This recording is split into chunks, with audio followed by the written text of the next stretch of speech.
tayo sa Rojas Campus, Iloilo. So medyo cloudy lang, pangaulan pa lang.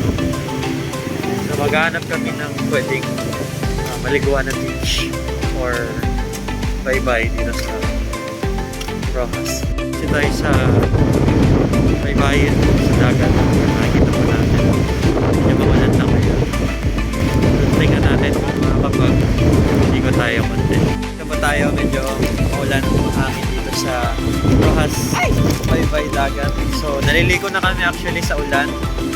Kaya kahit di na kami maligo. Pero mamaya magpapapicture kami kasi kailangan natin mag-vlog. Nagna kami ngayon sa